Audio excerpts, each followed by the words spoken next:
Salut, pardon, je suis très heureuse de vous retrouver aujourd'hui. Première interview de l'année avec Soria. Ça fait un petit bout, même si elle ne me croit pas que je la suis de mon compte pro parce que on est avec la championne du monde du Summit 2024 en catégorie Bachata Cabaret Pro Am Over 40.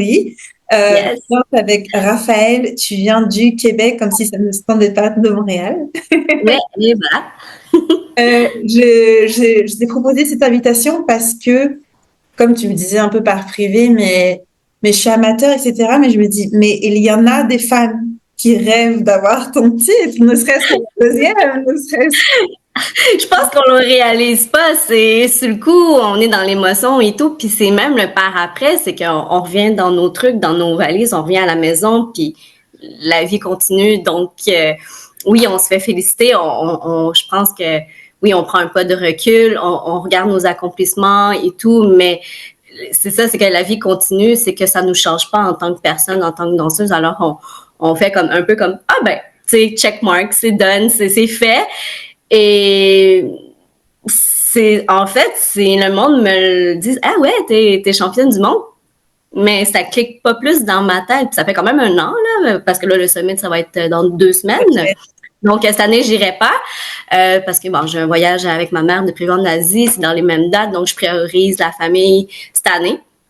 Mais c'est vrai qu'on oublie vite, tu sais, c'est pas ça qui nous définit, mais c'est un méga accomplissement que, tu sais, le monde, peut-être ceux qui n'ont pas fait de championnat international, mais c'est beaucoup de sacrifices, autant les heures de travail dans les studios, entraînement, côté mental, côté physique, etc. Tu sais, moi, je travaille, j'ai un emploi à temps plein aussi, là. Je danse pas à temps plein. C'est vraiment une passion. Mais aussi, je suis maman. Donc, over 40. Le corps, veux pas, je suis une des chanceuses que mon corps suit très bien, récupère très bien. J'ai pas beaucoup de blessures en danse. J'ai un support incroyable, mais tu sais, c'est tout ça que c'est comme un casse-tête. Tu sais, je me suis alignée pour que toutes mes sphères s'alignent pour que je puisse. OK, tu sais quoi? Ouais, j'ai toujours rêvé d'être championne du monde. Pourquoi pas? Puis c'est comme je disais, tu as une grosse montagne, la meilleure façon de l'affronter, ben, tu y vas par petit peu, par morceau. Puis au bout de la ligne, ben, tu gravis, puis hop, ben voilà, t'es rendu au sommet. Mais c'est vraiment comme une chose à la fois. Puis ça se fait pas du jour au lendemain, là, évidemment. Là. Donc voilà. je veux juste préciser que pour ceux qui sont pas au courant, et il y en a des compétiteurs qui sont au courant de c'est quoi la discipline, mais cabaret, c'est très spécifique. C'est avec Oui, l'acrobatie, c'est pas oui, pas comme ça. Comme si la bachata n'était pas assez difficile, ils ont choisi une autre catégorie avec des acros. oui. Ben brièvement, bon, pour ceux qui me connaissent pas, je suis le gabaret parfaite pour faire du cabaret dans le sens que je fais, bon, en mètres, je m'en souviens plus, je pense que je fais 1,50 m, donc 4 pieds 10, donc je crois que c'est 1,50 m, et je pèse donc 85 livres en kilos, je crois que c'est 40 kilos ou 41 kilos, donc je suis très petite et très légère. Donc, Ouais, physiologiquement, tu sais, je fit parfait pour faire du cabaret, mais aussi parce que plus jeune, je faisais de la gymnastique. J'ai toujours été très flexible et tout. Puis j'ai toujours aimé faire des acrobaties. Mais c'est juste que quand on vieillit, on est moins téméraire. Donc, mais quand j'ai rencontré Raphaël, c'était un de ses rêves, c'était faire du cabaret parce que sa partenaire, eux sont en professionnel déjà, en Rising Star.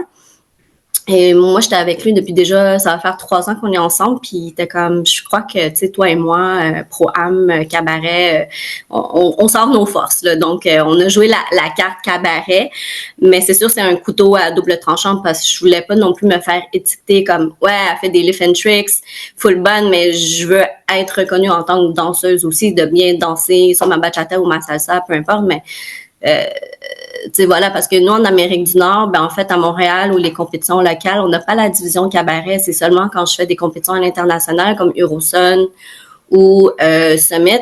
Mais même à Eurosun, je me rappelle plus si j'avais le cabaret comme division plus spécifique, mais au Summit, il y a tous les sortes de cabarets. Fait que c'était la première fois que je compétitionnais vraiment comme tu sais, dans ma catégorie, parce que nous, on l'a pas. Fait que admettons, les compétitions locales, les championnats canadiens ou les championnats internationaux dans l'ouest du pays, ben, j'ai pas la division cabaret. Donc, les chorégraphies auxquelles que je compétitionne contre d'autres danseuses, ben, c'est des showcases, des chorégraphies qui ont peut-être un livre, 2 livres, plus de danse. C'est plus, tu sais, à la limite, pisseau classique. Donc, on est tout mélangé dans la même catégorie. Donc, c'est ça, c'est comme un peu dur de juger uniformément comme elle, sa chorégraphie, c'était clairement du cabaret alors que les autres non. Alors que moi, j'étais vraiment contente quand au summit, j'ai fait, là c'est clair, là je vais être dans la division cabaret, il y aura pas d'ambiguïté à ce niveau-là. Mais c'est sûr que quand je reviens chez nous, ben j'ai comme la contrainte que j'ai pas des divisions de cabaret. Donc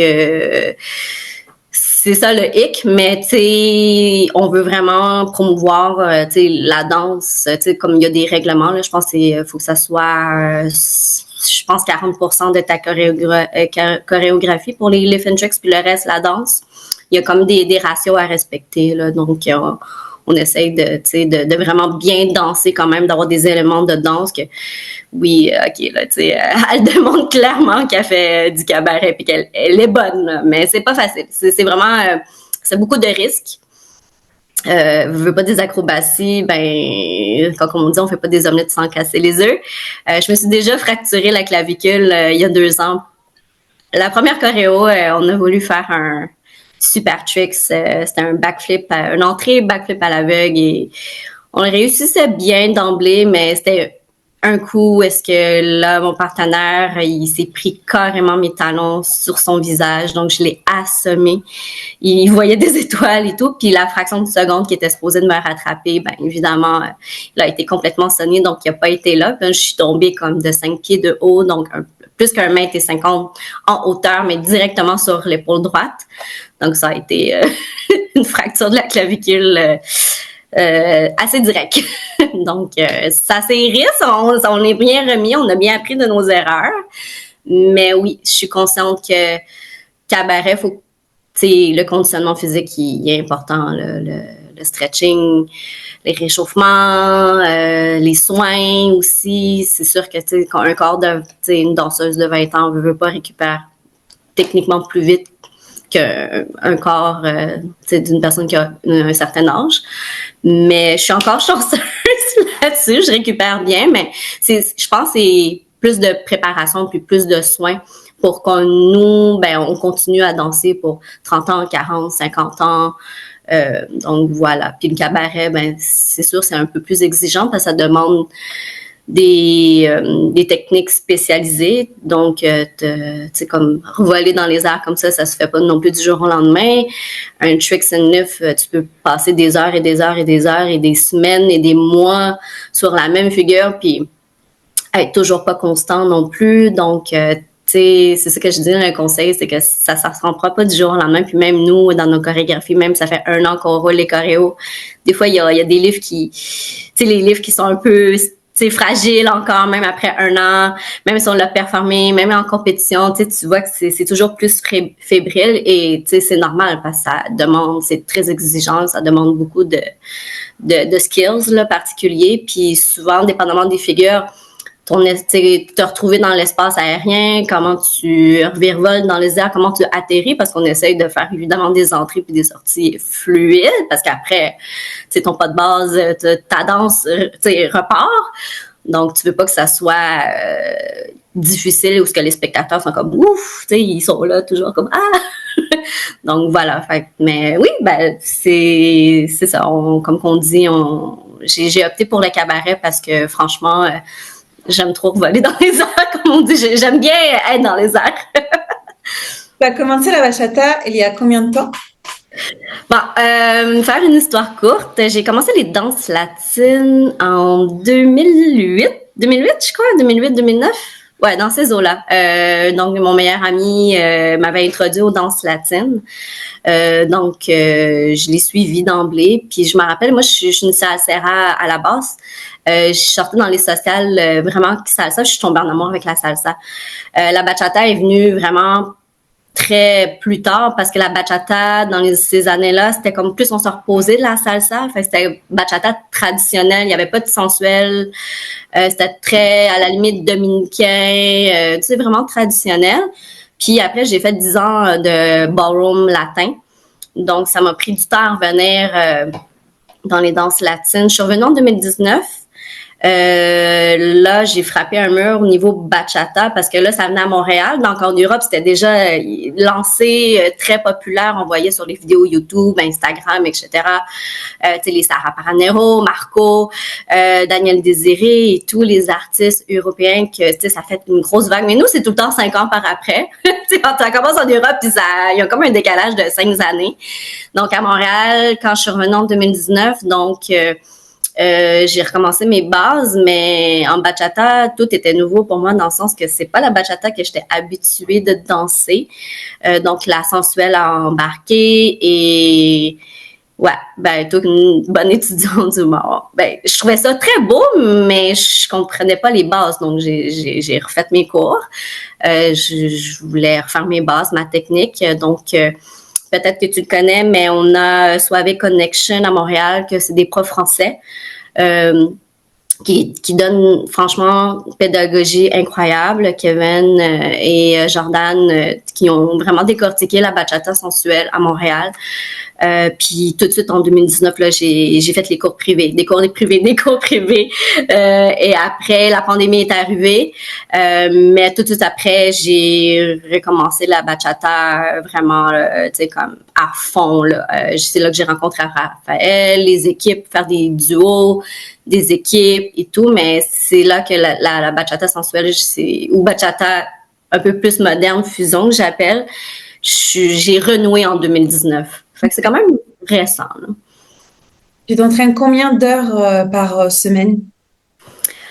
Je vais dire honnêtement, ben, je les compte pas, là, mais un bon 10 à 15 heures, je crois que j'inclus aussi les entraînements chez nous, pas juste au studio.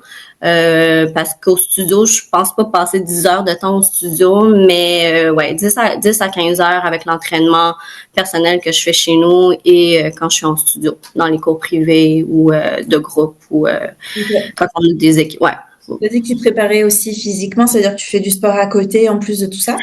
Ouais, ben je suis pas une fille de gym. J'aime pas les gyms, mais je fais beaucoup. J'adore tout ce qui est cross training, yoga. J'ai découvert récemment le yoga wheel qui a été prescrit par Gabrielle Esquisse, qui est nous on a une franchise à Montréal qui s'appelle Alma Latina. Puis elle est vraiment renommée mondialement et vu que je suis dans l'équipe de Montréal, elle nous a prescrit vraiment des entraînements assez personnalisés. Puis c'est grâce à elle, elle a dit ah ouais ben ça c'est bon du yoga wheel, un peu sous forme de pilates là, d'entraînement. Puis j'adore faire ça parce que ça prend pas beaucoup de matériel. Et ça pratique vraiment de tout, le corps, les muscles stabilisateurs, la flexibilité. Mais ça fait du bien aussi, c'est comme un massage, tu étires ta colonne vertébrale. Fait qu'il y a c'est très versatile, ça prend peu de place. Sinon, je fais du pilates et c'est pas mal ça en complément que je fais de la danse. OK. OK. Et le stretching, évidemment, là, j'inclus le stretching là-dedans. Mais à culpa, je devrais faire plus de stretching, honnêtement. Je me rends compte souvent quand je manque ou je skip mes stretchings, je suis un petit peu plus endolorie le lendemain, puis faudrait que je m'y mette un petit peu plus sur le stretching, là. Je ris parce que tous les danseurs disent ça. Bon, le stretching. Sur le papier, je le fais, mais... Ouais, c'est ça. On est comme, bah, j'ai fait mon petit 15 minutes alors que tu devrais faire, tu sais, genre 30 à 45 minutes, là. Mais, ah non, je suis une de ceux-là. Puis, en fait, tu sais, je le fais, mais je le sens. Le corps, tu connais ton corps. Comme, quand je le skip, souvent, la récupération est un peu plus longue. Donc, 2-3 jours de plus, ben là, ça fait que t'es tout crispé, t'es tout raide, puis c'est ça. Puis là, je vois qu'il y a aussi que, tu sais, je récupère moins bien que, tu sais, probablement les jeunes qui commencent à 20-25 ans, qui sont comme, on n'a pas de besoin. Mais c'est comme, oh, oui, vous en avez besoin. Tout le monde a besoin. Je pense que c'est la base, là, en fait, le warm-up, le stretching, avant, après, tout le temps, en fait, pour éviter les blessures. C'est probablement ça qui me sauve aussi. Mais c'est tous les danseurs, on se dit la même chose, puis c'est cordonnier mal chaussé, I guess. Est-ce que tu fais attention à ton alimentation, ton hydratation à côté? Tu manges quoi avant les compétitions? Ben, je trouve que c'est de base. Ben oui, en fait, je trouve que en tant qu'athlète ou danseur, je pense que c'est le moindrement que tu as une bonne hygiène de vie, c'est vraiment la base. Mais dans mon cas, j'ai quand même, tu sais, je suis pas dans les excès, dans le sens que je fais pas de régime, je mange juste modérément. Mais vu que je suis petite et tout, puis bon, j'aime pas ça me priver, parce que je trouve que des régimes quand tu te prives, c'est pire.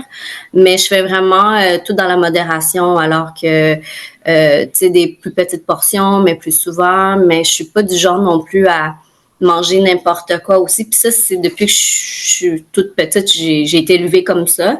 Peut-être culture asiatique aussi, on n'a pas de dessert, nous, c'est des fruits. Donc, ça suit un peu la façon que tu as été élevée. Mais on mange, tu sais, on n'a pas de restrictions, là, tu sais, si on a le goût de manger un burger, on va le manger, mais tu sais, c'est pas dans, tu sais, on le fait modérément, donc je pense que c'est ça notre truc, tu sais, mon truc à moi, c'est vraiment dans la modération, puis même au niveau de l'alcool, ben, les gènes asiatiques, je tolère très mal l'alcool, je le tolère pas vraiment beaucoup, ça me prend pas grand-chose, donc tu sais, je vais par parcimonie, là, tu sais, un verre de temps en temps. Le week-end, la semaine, je bois pas. Puis quand je bois, c'est vraiment un verre ou deux en social. Voilà. Mais même là, tu sais, il y a même des week-ends que je bois pas. Donc, puis, tu sais, l'hygiène de vie aussi, côté sommeil, tu sais, j'essaie de... Oui, les parties, rester tard, veiller tard, ça dépend des circonstances. En congrès, c'est pas la même chose que, tu sais, de la vie tous les jours, mais tu sais, j'essaie de, si j'ai des entraînements tôt le matin, je vais pas faire exprès pour veiller très tard, puis avoir juste 3-4 heures de sommeil. Moi, à ce niveau-là, je suis assez sensible là-dessus. Il faut que je dors un minimum, là, tu sais, 6 heures, 7 heures, là, je suis très, très, très fonctionnelle.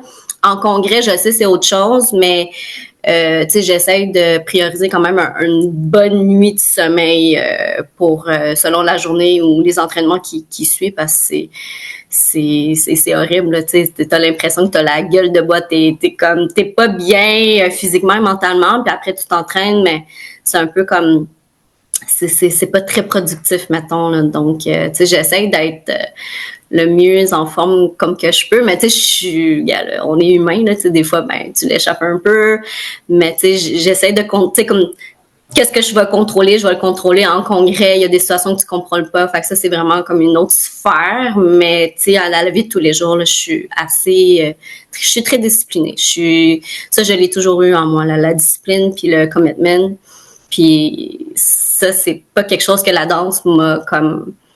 Je l'ai toujours été comme ça, tu sais, la danse, ça fait que j'étais déjà conditionnée comme ça. Donc, c'est comme un peu acquis chez moi. Tu sais, j'ai pas besoin de me forcer. Fait que ça va très bien à ce niveau-là pour moi, puis ça me réussit très bien. Puis je suis vraiment chanceuse. Je suis comme... j'ai pas c'est pas un effort pour moi, là. Je trouve ça pas difficile, là.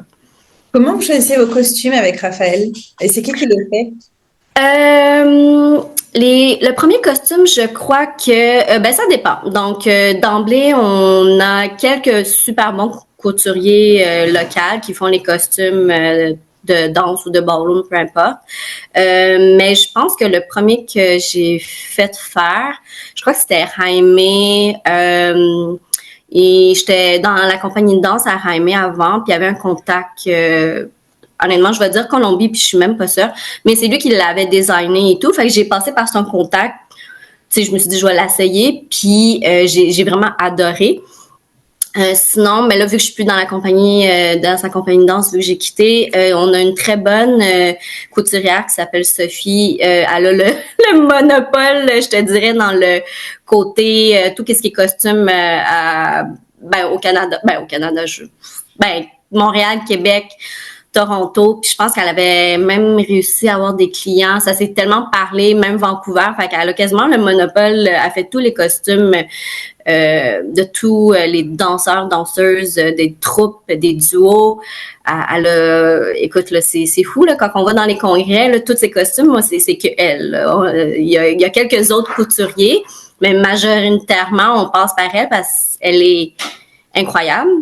Donc, Sophie, c'est une danseuse elle-même. Elle fait du pro-am avec Steve. Elle est de formation, je pense, ça fait 20 ans qu'elle fait des designers. Elle vient de quitter une compagnie de linge qui s'appelle Dynamique, mais là, maintenant, elle est à son compte. Fait qu'elle est vraiment à temps plein là-dessus. Puis, côté rapport qualité-prix, elle est impeccable. Donc, on dirait que tout le monde va vers elle parce qu'on sait que nos costumes sont vraiment excellents, rapides, c'est bien fait, la qualité est là, puis côté budget, ben c'est beaucoup moins cher que ce qu'on pourrait retrouver probablement ailleurs. Là. Donc, pour ça, c'est excellent pour nous. Là. Les petits budgets de danseurs, là, des fois, c'est difficile. En amateur, on n'a pas le gros budget. Puis les costumes, c'est cher. Ouais. Une fourchette de tarifs. De toute façon, on s'en fout, c'est un dollar canadien. On n'est pas au courant. Ouais, ben dans le fond, si tu as vu mes autres costumes, la robe en bleu et tout, ben beaucoup de pierrage avec des accessoires quand même, un bien garni là que j'appelle un costume qui est comme qui a des pierres et tout, puis des accessoires, elle est entre 350 puis 450 ou 500, un costume de fou, mais elle essaie de justement de mettre des prix abordables pour nous, parce qu'elle sait, là, c'est quoi, là, être un danseur, danseuse, ben, on n'est pas des professionnels, on vit pas de ça, puis c'est un peu difficile, puis c'est, moi qui viens du ballroom, moi, mes costumes coûtaient à l'époque 1200 Canadiens. Puis là, je te parle de il y a 2009-2010. Donc, les costumes, c'est super cher. Mais en latin, je trouve qu'à Montréal, comme c'est un peu moins dispendieux que le ballroom, que moi, j'étais habituée de payer. Mais c'est quand même cher, là, si tu y penses, là, 1500 une robe... ou ce que des fois tu te demandes là, comme tu sais t'es pas très habillé puis t'es comme ok ben j'ai payé 1500 pour un morceau de tissu littéralement avec ben du bling bling mais quand même à peine couvert, mais ça fait mal là, pour le budget. Donc elle est très consciente de ça, donc elle est très franche. Dans le fond, tu lui dis ton budget puis elle va composer quelque chose qui est selon tes critères. Fait qu'elle s'adapte à tous les critères des danseurs, combien que tu veux mettre. C'est sûr que le moins que tu mets, les options vont changer, etc. Mais elle est très sensible à ça. Puis elle est très professionnelle. Puis elle est très axée sur le service à clientèle. Nos costumes, honnêtement, j'ai fait affaire plusieurs fois avec elle. Puis elle m'impressionne, c'est ça, mais c'est elle, on dirait qu'elle a le monopole, on dirait que les autres couturiers me viennent pas en tête tellement tout le monde fait affaire avec elle ici à Montréal, puis là à Toronto ça se parle, à Vancouver ça se parle, à Québec aussi, fait que tout le monde passe par elle. Je sais pas si en France comment ça fonctionne, si vous avez vraiment comme plus une variété de couturiers que vous pouvez faire, mais nous c'est assez niché, il y en a pas beaucoup là. Pareil, c'est niché. Ah, pareil? Ok, j'avais cru que, vous êtes, je sais pas, une dizaine, douzaine, que c'était plus accessible ou... Ah non, honnêtement, pas forcément. Non, vraiment pas forcément. Est-ce que tu avais fait quoi comme show et comme scène ou comme préparation scénique avant ton départ à Miami, pas à Miami, à Orlando? Ah oui, c'était à Orlando l'année passée. En fait, c'est sûr que c'était comme, on va dire, un an de préparation. Donc, on savait déjà, mettons, janvier, février 2023 qu'on se préparait. On parlait déjà de faire le summit parce que moi, j'avais fait Eurosun 2022. C'est décembre. Dans le fond, Eurosun, mes summits sont très proches. C'est les 2 championnats du monde que je fais, mais sont une après l'autre. Donc, c'est un peu une question de sacrifice, de choix. Fait que Eurosun 2022, on s'est dit, Raph puis moi, on y retourne peut-être l'année prochaine ou sinon on fait le summit. Eurosun, d'après, il était plus à Cancun, il retournait à Puebla. Fait que ça nous a comme... nous, on aimait la formule tout inclus. Donc, on s'est dit, on fera le summit dans ce cas-là. moi, j'avais jamais fait. Fait que moi, je suis très opportuniste. Je fais, ouais, j'ai jamais fait, let's go. Et là, on savait qu'on avait 1 an. Là, la stratégie, on avait 2 choréos. La première, la rouge qui était Mi Malediction de Danny G, qui était prête, mais il fallait un peu changer la choréo pour qu'elle soit plus, tu sais, up to the game pour les Worlds. Puis sinon, on avait une choréo qu'on était en train de préparer, mais elle était en préparation. On était à mi-chemin de la nouvelle, fait qu'on trouvait que on savait pas trop quoi faire. On présente 2 choréos, qu'est-ce qu'on fait? Finalement, on a opté valeur sûre. On est retourné à la première choréo, puis on s'est dit qu'on va focusser vraiment là-dessus. Puis on va mettre sur la glace notre deuxième projet en cours. Puis on va la retravailler après le summit.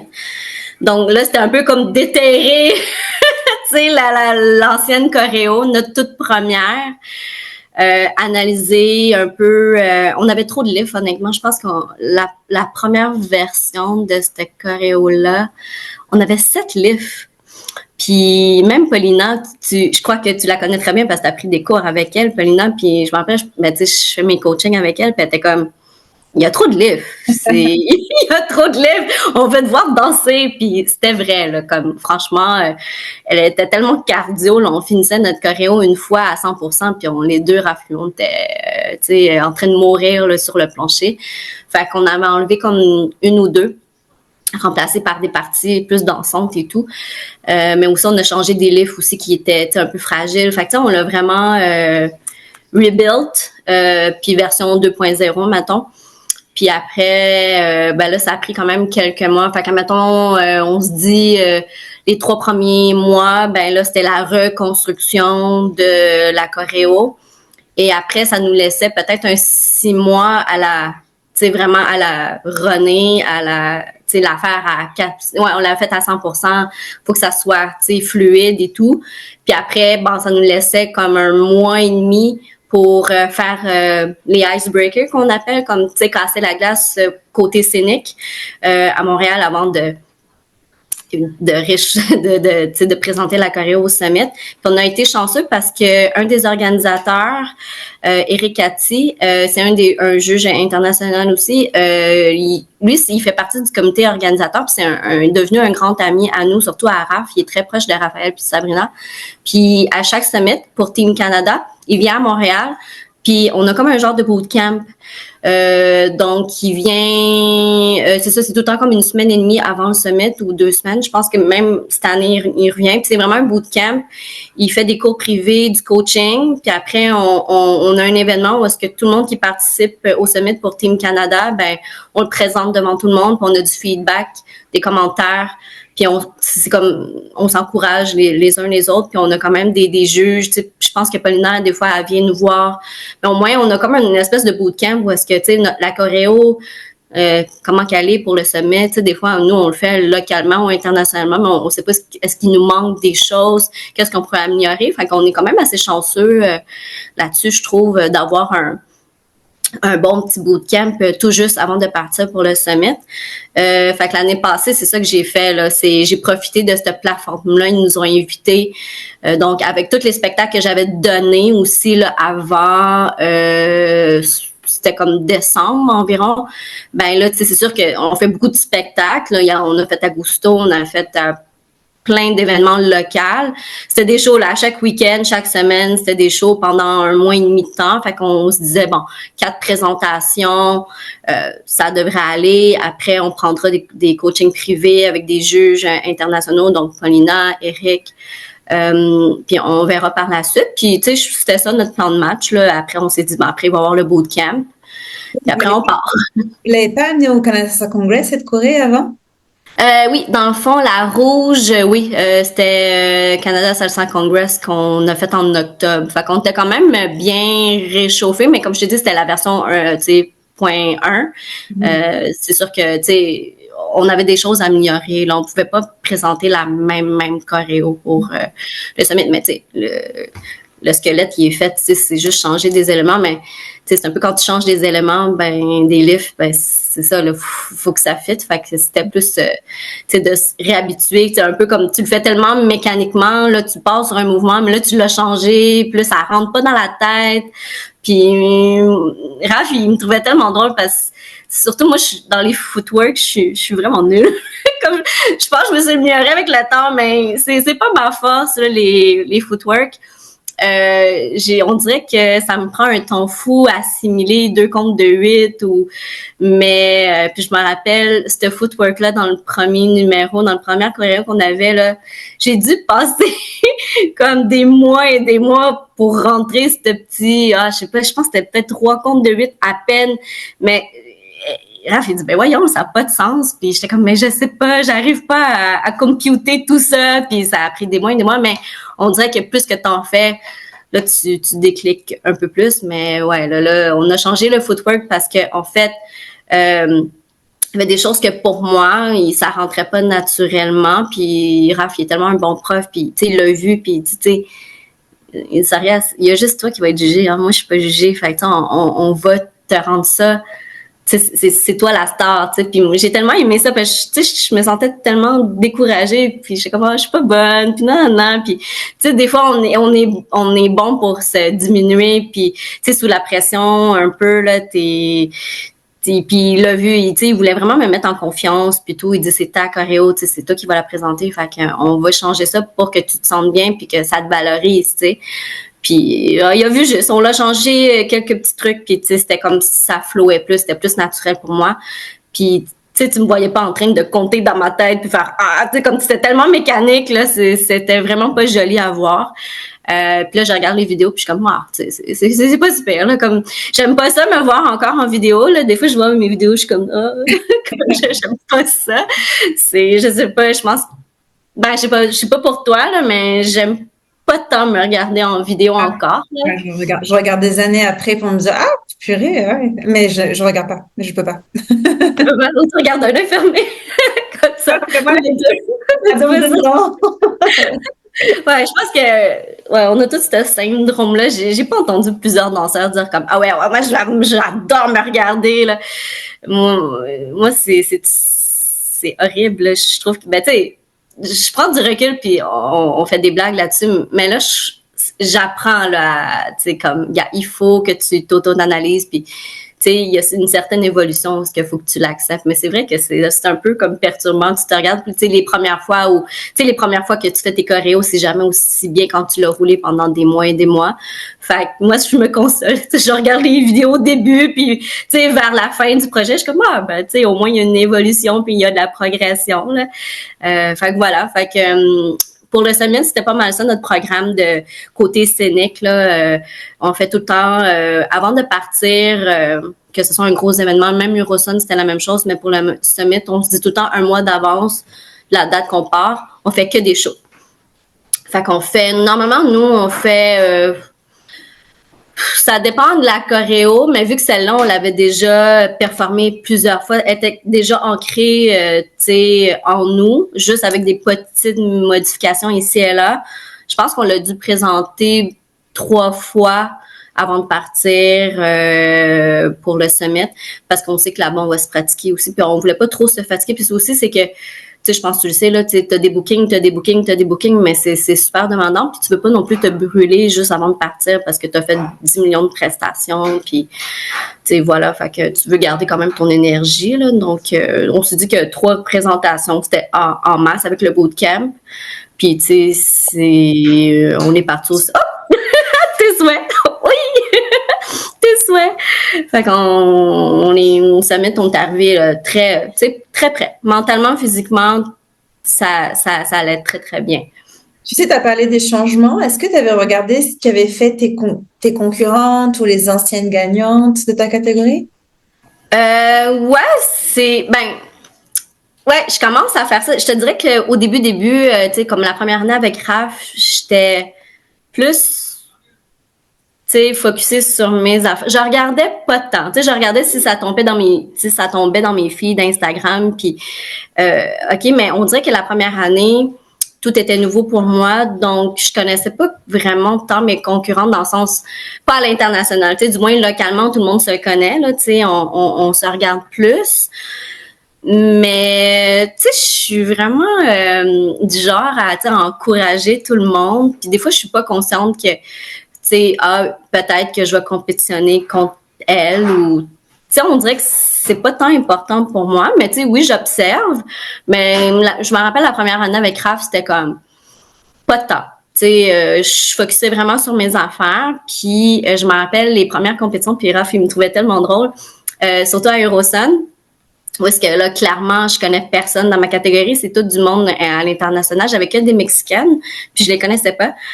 Puis je me suis tournée le dos. J'ai pas regardé. Tu sais, j'entendais leur musique, mais j'étais vraiment de dos. Je regardais pas. Je voulais pas regarder ça. J'étais terrorisée à Eurosun, là, c'était terrible. Je chantais même pas mes jambes. J'étais terrorisée. Je sais pas si tu as vu, mais sûrement, là, tu sais, c'est ça, il y a 2 ans, c'était l'écran géant en arrière de toi. Tu avais le drapeau de ton pays qui flottait et tout, puis tu sais, je suis petite, hein? Imagine sur la scène est énorme, elle est gigantesque. Et Raph non plus, il est pas tant grand. Donc, tu rentres, puis tu sais, quand t'arrives, t'observes, tu vas saigner dans les environnements. Nous, on est arrivés d'avance, fait qu'on a eu le temps de tout bien faire nos exercices. Puis là, on est arrivés, puis on était comme, c'est impossible. C'est tellement grand, mais tu vois le vibe, là, comme, tu sais, c'est 35 pays et tout. Mais, tu sais, dès que ma première journée de compétition, c'était comme, je vais contrôler, tu sais, c'était mon mot d'ordre à moi, c'était je vais contrôler qu'est-ce que je peux contrôler parce que c'est mes premiers championnats du monde. J'ai jamais fait ça. J'ai aucune idée comment ça va se passer. J'ai aucune idée comment l'organisation, l'autre, tu sais, quand c'est les premières fois de tout. Puis moi, je suis quand même assez bonne. Je fais comme advenant que pourra. Moi, je trouve que je suis chanceuse d'être déjà là. Je vais me donner à 400%. Puis j'avais comme pas d'attente. Tu sais, moi, dans le fond, j'étais en compétition contre moi-même. J'ai dû me parler vraiment mentalement comme, c'est tellement stressant, là. Tu arrives, tu montes les petits escaliers, puis là, t'attends ton tour, puis là, tu sens que tout te lâche, là. Là, je regardais pas, là, j'étais de dos, puis j'entendais juste la musique. Puis Raph, il était comme, il dit, t'es tellement froide, t'as les mains froides, glacées. Puis j'étais comme, je chantais pas mes jambes. Ma première ronde, tout le monde était comme, c'était bien, tu sais, nanani. Puis j'étais comme, j'ai rien senti. J'ai pas senti mes jambes du tout. Fait que je sais même pas si j'étais groundée au plancher. J'avais l'air, dans ma tête, je me disais que je flotte. C'était un feeling que j'ai pas trop aimé. C'était la première fois que ça m'arrivait de pas sentir mes jambes, pas sentir, tu sais, le plancher. Fait que là, c'était vraiment les nerfs qui ont hyper embarqué. Puis, vu que j'avais cassé la glace, mais le 2e, 3e round, ça allait vraiment mieux. Là, tu sais, comme, la glace est cassée, fait que là, c'était comme, OK, let's go. Mais ouais, là, c'était vraiment quelque chose d'Eurosun. Summit, t'as fait quoi comme autre catégorie si t'as fait plusieurs passages? dans le fond, donc, je compétitionne dans le over 40. Je compétitionne aussi dans les pas over 40, donc régulier. Fait que, moi, je suis niveau advance, fait que avancé. Fait que je vais aller jouer là-dessus. Dans le fond, le over 40, dépendamment où est-ce que je fais la compétition, si je parle localement, le over 40, ben, tu sais, c'est pas tant un challenge. Avant, oui, mais là, je sais très bien où est-ce que je me situe dans cette catégorie-là. Donc, j'essaie de trouver des catégories qui vont plus me challenger. Fait que quand je descends, mettons, avant j'étais intermédiaire, mais là je compétitionnais comme pro-am bachata intermédiaire. Puis après la première année, ben c'est un peu quand tu commences à gagner des premières fois, des premières places plusieurs fois, t'as comme il n'y a pas de test, il n'y a pas quelqu'un comme t'es obligé de passer à l'autre niveau supérieur, mais c'est un peu comme, tu sais, pendant une saison, si tu le gagnes tout le temps, ben, tu peux changer de niveau. Fait que là, c'est ça que j'avais fait. Je crois que ça fait comme, as-tu faire 2 ans? Ça fait 2 ans que je suis niveau avancé. Fait que dans le fond, c'est beginner, intermédiaire, avancé. Nous, on a 3 niveaux. Puis là, c'est ça. je suis avancée, fait qu'il n'y a pas d'autres niveaux. Mais je peux jouer sur le Open. Fait qu'Open, je sais pas si vous l'avez, ben c'est comme toute catégorie confondue, tout style confondu. Fait que je peux avoir salsa, bachata, hustle, lyric, là, je sais pas trop. Fait que j'aime bien jouer cette carte-là, aller dans les compétitions, dans les divisions Open, parce que c'est comme quel style, comment qu'ils vont. Je trouve que ça fait comme la variété, beaucoup plus de challenge dans le Open parce que c'est pas toutes des choréos de bachata ou c'est salsa, bachata, hustle. Ça peut être de la kizomba aussi. Parce que nous, en Open, ça veut juste dire tout âge confondu. Pour toi, ça veut dire quoi, Open? Ah, OK. Open, ben là, je te parle à Montréal ou ben, en Amérique du Nord, du moins, là, au Canada. Catégorie Open, c'est vraiment tous les styles de danse confondus. C'est pas les âges. Les âges, en fait, il y a pas de limite. Le Open, tu peux avoir... je vais vraiment relire les règlements, mais je pense qu'il n'y a pas d'âge. Tu peux compétitionner comme... Tu as 20 ans, tu as 30, tu as 40, probablement ado aussi, là, je sais pas jusqu'à si c'est vraiment là comme compétitionner comme une fille de 12 ans, je sais pas, là, mais c'est vraiment tout style de danse confondu dans le Open. Parce qu'après, nous, on a des tranches d'âge. Là. En Open, c'est Open over 40. Ben là, il faut que tu aies 40 ans. Tu sais, la amateur, il faut qu'elle ait 40 ans, mais tu vas compétitionner contre d'autres styles de danse.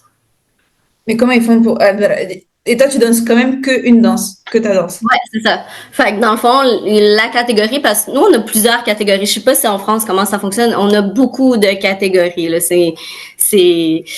Ça dit bon comme ça dit pas bon, là. Là, c'est une opinion que tu aimes, t'aimes pas, mais ça, tu sais, comme le Open, pour nous, je te dirais que ça commence à être populaire chez nous. Avant, là, il y a personne qui s'inscrivait dans l'Open parce que je sais pas, il y avait pas tant d'intérêt. Puis là, depuis comme en compétition de qu'est-ce que je vois, c'est que tu veux pas faire un passage. Tu sais, comme tant qu'à être là, ben tu veux faire le plus passage que selon ton budget, là, parce que c'est sûr, à chaque fois que tu t'enregistres en une catégorie, c'est des sous de plus, là, évidemment. Mais moi, j'aime bien, normalement, quand je vais en compétition, je vais compétitionner comme dans ma catégorie over 40, mais je vais avoir le luxe de choisir, je fais-tu Pro-Am Bachata over 40 ou je fais Pro-Am Bachata Open over 40. Je peux faire les deux aussi. Tu sais, je peux faire le over 40 puis le Open over 40. Mais sinon, je vais aussi m'inscrire, comme je te dis, dans le niveau avancé. Où est-ce que, tu sais, moi, ma catégorie la plus challenging, c'est Pro-Am Bachata Advance. Le niveau, il est plus fort, là, veux pas. Il y a plus de monde. Fait que moi, je suis comme ça. J'aime ça. Je trouve que, tu sais, une bonne compétition saine, c'est aussi, tu sais, comme gagner par défaut, je déteste. Souvent, on essaye de voir si quelle catégorie qui a plus de monde. Là, je m'inscris tel, mais après, je vais le changer parce que, mais là, tu sais, il y a juste 2-3 couples là-dedans. Fait que je vais le changer pour un autre si je peux.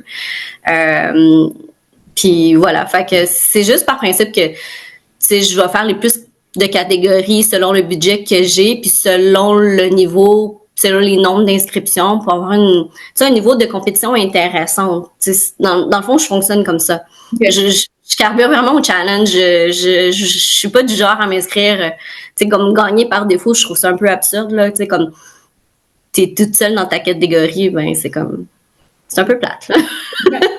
Et le summit, du coup? Pardon? Le summit, du coup, oui, c'est ça, comment ça s'est passé? Ah, ça s'est très bien passé. Très bien passé.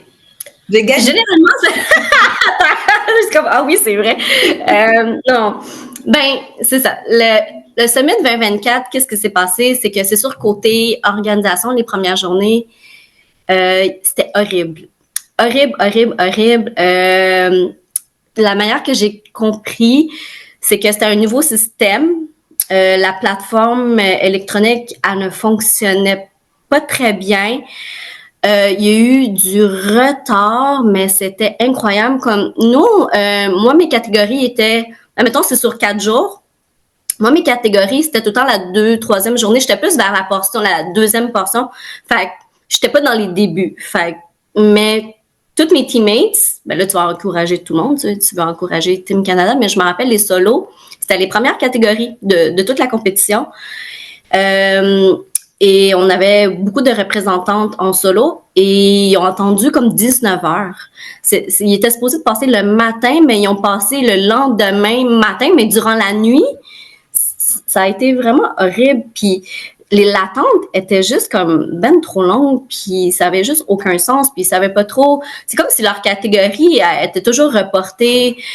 Puis là, ils savaient pas s'ils avaient le droit de quitter l'emplacement, d'aller dormir, ou est-ce que je peux manger, ou est-ce que je peux me reposer, comme qu'est-ce qui se passe. Puis ils ont été tenus en haleine comme ça pendant des heures et des heures et des heures et des heures de temps. Et nous, on voulait les voir, on voulait les encourager, obviously, tu sais. Mais à un moment donné, il était comme 2 heures du matin, puis moi, je compétitionnais le lendemain, puis je peux pas, là, comme... Puis je pense qu'ils ont reçu les résultats, il était 3-4 heures du matin, on les a reçus par, tu sais, comme nos convos, nos messages, mais c'était infernal. Puis après, Eric Attier, qui fait partie du comité de l'organisation, on a été méga chanceux grâce à lui. Tu sais, lui, il a comme pris Team Canada sous son aile, là, puis il a pris une tablette, il s'est organisé qu'au moins, tu sais, que nous, on aille notre horaire le plus précis qu'il pouvait avoir. Fait qu'on a été quand même assez chanceux, mais la première journée, c'était tout le monde. Puis moi, j'en revenais pas. Comme moi, c'était la première fois, puis j'étais comme, c'est tout le temps comme ça? C'est quoi ça? Tout le monde courait, tu sais, un peu des poules pas de tête, puis c'était vraiment là, des attentes là, interminables. Puis dans ma tête, je me suis dit, là, c'est quand même le summit, là, c'est pas un petit championnat tout petit de rien du tout. Est-ce que, c'est... Puis, mais les autres, comme Adriano Samantha, ils disaient qu'avant, c'était mieux organisé, puis l'horaire était mieux rodé, mais à cause qu'ils ont changé le système, la plateforme était nouvelle, il y a eu beaucoup de problèmes techniques. Ça a occasionné comme les 2 premières journées, au lieu de commencer les compétitions plus tôt, mais il y avait tellement de retard, vu que tu commences plus tard, forcément tu finis plus tard, mais il finissait tout le temps vers les 2-3 heures du matin les premières journées, là, puis c'était juste comme hey, ça se peut pas, là. Puis ouais, on a toujours fini excessivement comme dans la nuit. Puis aussi il y avait les heats, ils étaient en même temps que les showcases dans 2 salles différentes. Mais là, attends, là, les profs, là, les proams, là, qui font des heats puis des showcases, moi, c'était vraiment grave. Oh, oui! Fait que c'est pour ça que je te dis d'emblée, j'ai été chanceuse, mais il y a eu des épisodes où est-ce que, tu sais, moi, mon horaire, somme toute, ma première catégorie, ça a passé très, très bien. C'est là que j'ai gagné mon Over 40. OK, tu sais, comme j'étais chanceuse, j'ai été épargnée cette journée-là. Mais ma deuxième journée, où est-ce que c'était mon bachata advance, ça a vraiment ça a mal été parce que en fait, j'étais supposée de compétitionner le vendredi. Moi, j'étais supposée de reprendre l'avion le samedi, je crois, ou quelque chose du genre. Et le vendredi, ils ont tout annulé. Ils ont tout annulé les catégories et tout. Je me rappelle, c'était la seule journée où il faisait beau et chaud. On était dans les jacuzzis, piscines. C'était comme notre journée off, mais on pensait que c'était juste retardé. Fait qu'on avait eu le temps de profiter un peu de piscine, mais non, il y avait vraiment tout annulé et tout. Puis, ça tombait que mes catégories que j'étais supposée de compétitionner en soirée, ils ont fait non, ça va être reporté le lendemain. Mais là, attends, le lendemain, là, Raph, il dit, mais là, tu pars pas à Montréal le lendemain, ton avion, il est cap. J'étais juste comme, hey, ça marche pas. Comme, je fais quoi? Comme, reporter le lendemain. J'ai éclaté en sanglots, là. J'étais en état de choc, là. C'est que soit comme, OK, j'en pars à Montréal, puis je fais pas la compétition, mais j'ai sacrifié 1 an pour rien. Ou, je reste, mais il faut que je débourse. Il faut que je réarrange mes billets d'avion. Il n'y a personne qui me va payer ça. Il faut que je paye ça de ma poche. C'est quand même cher. Ouais. Fait que je ne savais pas quoi faire. Fait que là, c'était un peu... Une partie de moi voulait comme... Bon, là, tu sais, j'ai pas le choix de rester. Tu sais, je vais pas... Mais en même temps, je trouvais ça injuste. Mais écoute, Raphaël, il a fait... Advenant que ta décision, tu sais, je vais être là. Que tu restes, que tu pars, sache que, tu sais, pour moi... je suis très zen avec ça, mais j'étais en état de choc, là. Je me rappelle, là, j'étais comme en pleurs, là, puis en crise de panique. Puis je savais pas quoi faire. Mais c'est ça, parce que c'est déjà stressant, tu sais, un championnat du monde. avec tout ce que ça comporte. Mais là, quand tu es déstabilisé, tu sais, côté horaire, puis c'est vraiment comme des choses hors de ton contrôle. Mais moi, j'avais jamais vu ça, là, des retards de catégories qui ont été déplacés de journée en journée. J'avais jamais vu ça. J'avais pas vécu ça.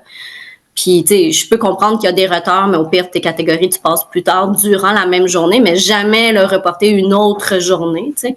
Je me rappelle, je pense que j'étais pas toute seule dans la même situation. Fait moi, j'ai décidé de rester, mais je pense qu'il y avait une personne qui a décidé de partir. Vous avez eu les résultats le soir même? Non. C'était oui.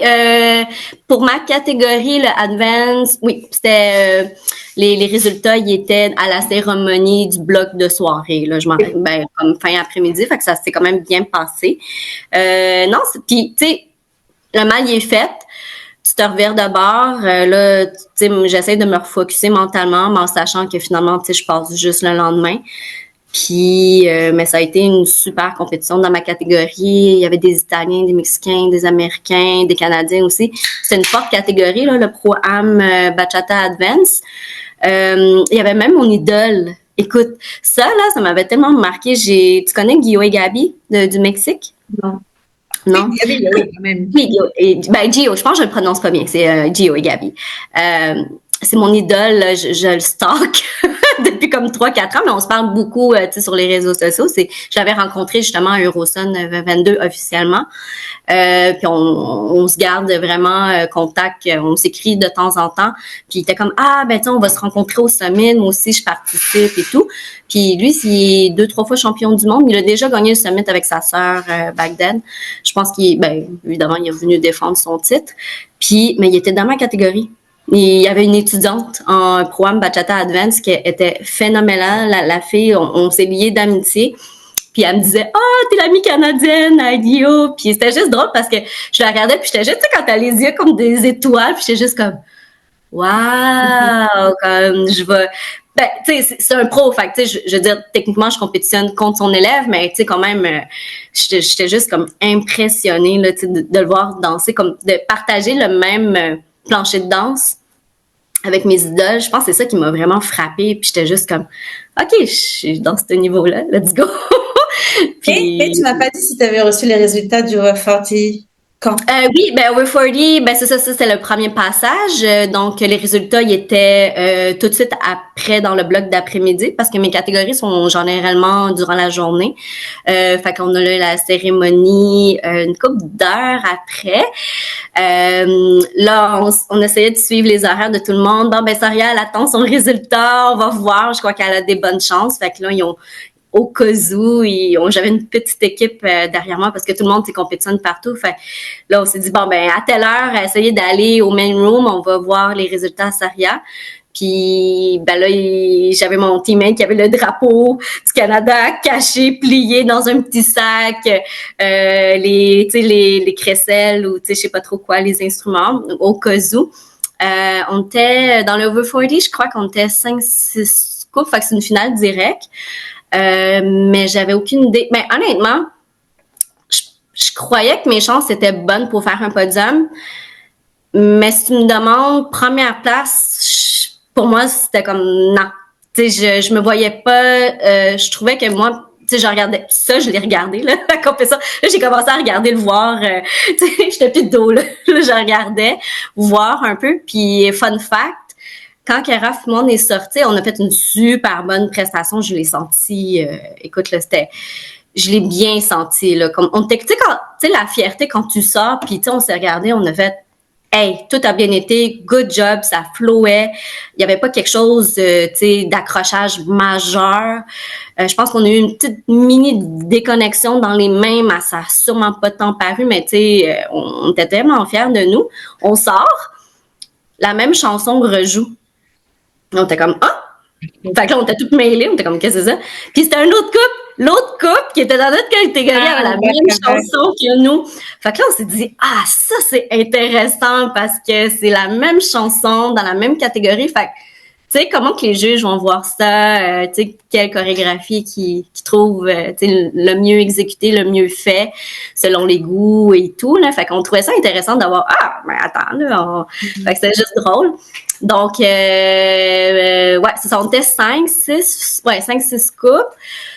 Tu sais, tout le monde me disait, ah ouais, t'as vraiment des bonnes chances de faire le podium, je crois que ça va bien aller. Puis moi, j'étais comme, bon, ben on verra, mais écoute, si tu vas sur ma page Instagram, j'ai un reel là-dessus, là, je suis comme ça, là, puis je fais quasiment mes prières, c'est ma catégorie qui est, tu sais, l'annonceur maison, fait tout un gros show, là, puis tu sais, ça a l'air tellement huge, là, comme, so, now, Pro-Am, Bachata, over 40, fait que là, moi, je suis une même, le Raphaël qui me frotte mon dos, là, tout le monde me regarde, tout le monde comme prie, tout le monde est là comme ça, genre, ah! Puis moi, je regarde mes pieds, puis là, j'entends pas. On dirait que, je sais pas si c'est les autres danseurs, faudrait que je demande, on dirait qu'à un moment donné, on dirait que j'entends plus rien. C'est le monde crie tellement fort aussi, mais j'entendais la 3e place. Fait que là, j'ai fait, bon, OK. Là, j'entends la 2e place. Ça ressemble pas vraiment à mon nom. Fait que là, je suis comme, hey, là, j'étais comme, oh non, tu sais, j'ai pas fait de podium. Là, tu sais, tu sentais comme un mixed feeling, comme, ah, je pense pas que c'est moi, tu sais, mais en tout cas, on verra les résultats. Mais à un moment donné, là, tout le monde se met à crier. J'entends ça, hier, mais tu sais, Raph qui est juste, tu sais, mais juste par le fait comme, OK, c'est moi, mais tu vas voir, là, c'est tellement drôle, je fige. J'essaie de savourer mon moment, mais je réalise pas si c'est moi vraiment qui a gagné. J'entends juste le IA, puis là, tout le monde crie, mais c'est tellement fort, puis c'est écho. Puis là, je suis là, mais je regarde comme un peu dans le vide, mais là, je suis comme, c'est moi? Ah oui, c'est moi. Oh wow! Mais je suis juste dans mes, tu sais, là, dans mes pensées puis tout. Puis, tu sais, le monde est comme, mais let's go, là, vas-y, là, va chercher ton trophée, let's go. Puis là, tu vois Raph qui me pousse dans le dos, comme, allez, là, vas-y, c'est à ton tour. Puis je suis comme, OK. Fait que là, c'est vraiment drôle parce que j'ai figé, là, j'étais vraiment dans mes pensées puis j'en revenais pas. C'est vraiment un feeling, il faut le vivre une fois dans sa vie, je pense, là. C'est tant l'ambiance, le support, mais tu sais, c'est un peu comme, ah, ça fait 1 an que je travaille tellement fort à faire des sacrifices. Tu sais, ça, je suis maman, j'ai mon fils, c'est sûr qu'à un moment donné, je l'ai pas vu autant. Souvent, tu sais, je me sens un peu coupable parce que je suis pas souvent à la maison. Est-ce que ça vaut vraiment la peine, tous ces sacrifices-là? Est-ce que je passe à côté de la vie de mon fils pour ça? Tu sais, j'ai un mari qui est incroyable, tu sais, qui me supporte à 200 000 à l'heure, mais qui est plus, tu sais, papa de maison, parce que vu que je suis pas à la maison, mais c'est tout lui qui fait en tout, que c'est vraiment mon pilier de famille, mais tu sais, tout le temps déchiré entre, tu sais, le rôle de mère, oui, je suis athlète, je suis danseuse, est-ce que tout ça vaut vraiment la peine, ou est-ce que je passe littéralement à côté, tu sais, puis toutes les heures de travail, ou tu sais, mais tu sais, je voyais littéralement un peu comme un film, là, tu sais, en 30 secondes, là, tu sais, comme toutes les highlights, là, comme genre, oh wow, là, c'est fou, là, c'est comme 1 an de travail, mais c'est comme tellement gratifiant, puis où c'est que, tu sais, wow, tu sais, hey, Team Canada, tu sais, Canada represent, puis ben oui, tu sais, championne du monde, mais honnêtement, on dirait que je le réalise pas encore. C'est comme un peu, tu sais, oui, c'est fait, mais le monde me le raconte, puis je vois encore mes filles défiler, souvent les memories, puis tout, puis ça me fait tout le temps comme un, tu sais, ça vient me chercher, puis là, parce que le sommet s'en vient là, pour 2025, puis tu sais, j'ai du monde qui veulent avoir un peu mon témoignage, un peu, hey, tu sais, comment t'as filé ça, tu sais, nanani, nana, puis tu sais, je suis juste comme, guys, tu sais, c'est tellement un feeling incroyable de pouvoir représenter ton pays. C'est pas tout le monde qui a la chance de faire ça. D'être aussi, tu sais, comme moi je trouvais que Team Canada, en tout cas, on était tellement, c'était une belle équipe, on était forgés, serrés, on s'encourageait, n'importe quelle catégorie, les solos, les duos, les pro-am, les professionnels, on était là. Les juges ils ont dit, man, Team Canada c'était comme the loudest crowd, like, on était fou. Puis au sommet, je pense que ça a paru parce que l'énergie, tu la sentais. On dirait que c'est comme tout le temps la deuxième énergie là, quand tu performes ou quoi que ce soit quand tu compétitionnes. C'est comme si ta team en entier comme était derrière toi, puis ça fait vraiment une différence aussi. Tu te sens moins toute seule. Puis non, ça a été une expérience, tu sais, oui, des hauts et des bas là, du sommet avec l'organisation, les horaires de fou. C'était très mal organisé, mais en somme toute, ben oui, là, tu sais, c'est un méga accomplissement, là. Je suis vraiment tellement fière, là. Comme, j'en reviens pas encore, mais c'est vraiment Eurosonde puis Summit, avoir eu la chance de représenter le Canada 2 fois. Je suis extrêmement chanceuse et, tu sais, j'en reviens encore pas parce que le monde me parle de Eurosonde aussi il y a 2 ans puis c'est un peu le même feeling. Peut-être que le monde va dire que je suis trop humble ou quoi que ce soit parce que mais, tu sais, je souhaite, tu sais, aux danseurs, s'ils ont la chance d'y aller, au moins de vivre ça une fois dans ta vie. Pour l'expérience, je trouve que ça vaut 1000 fois la chandelle. C'est beaucoup de sacrifices, mais écoute, là, c'est indescriptible. Honnêtement, j'ai pas encore de bons mots à décrire ça tellement que c'est gros, là. C'est vraiment un sens d'accomplissement incroyable. Autant de ta personne personnellement, mais que, tu sais, c'est comme, hey, tu sais, je l'ai faite. C'est ça le feeling, ça te rend tellement, mais c'est aussi, tu sais, je trouve une expérience de vie. C'est pas juste comme, ah ouais, ben, tu sais, championne du monde, j'ai un gros trophée qui a failli pas rentrer dans ma valise tellement qu'il était gros, là, mais, tu sais, c'est aussi que ça te fait d'autres expériences de vie en tant que, tu sais, danseur qu'après, tu mets ça dans ton petit sac à dos après, puis après, ça permet d'évoluer parce que là, tu as acquéri une certaine expérience au niveau, tu sais, international. Ah, j'ai fait 2 championnats du monde. Puis je trouve qu'avec ça, je suis comme mieux outillée pour, tu sais, affronter mes nouveaux challenges en ce moment. J'ai l'impression que c'est comme, je mets ça dans ma petite boîte à outils, tu sais, j'ai fait ça, j'ai accompli ça. Puis je mets ça tout dans mon petit sac, là, puis j'essaie d'exploiter toutes les expériences de vie que j'ai faites, puis ça me permet d'évoluer. Je trouve que je le vois dans ma progression au niveau en tant que danseuse. Je vois que ces expériences-là, ça forge, je veux pas, ton expérience, puis ton évolution, tu progresses tellement plus vite, je trouve. J'ai l'impression que ça m'a vraiment bien servi de saisir toutes ces opportunités-là. Puis là, je me suis dit, ben écoute, là, c'est comme skies, there's no limit, là, tu sais, moi, c'est ça que je dis dans ça, c'est comme, tu sais, établissez vos buts, vos rêves, mais rendu là, c'est comme, ça vous appartient, puis il n'y a pas de limite, là. Il faut juste être bien préparé, puis être bien outillé, avoir un bon support, puis après, je pense, tu sais, je veux dire, si moi, je l'ai fait, I mean, c'est accessible à tous, là, pour les amateurs, là, autant over 40, parce que souvent, ben, tu sais, j'ai des madames qui viennent me voir, puis ils se demandent comme, ah, mais tu sais, tu m'inspires tellement, j'aimerais ça faire ça.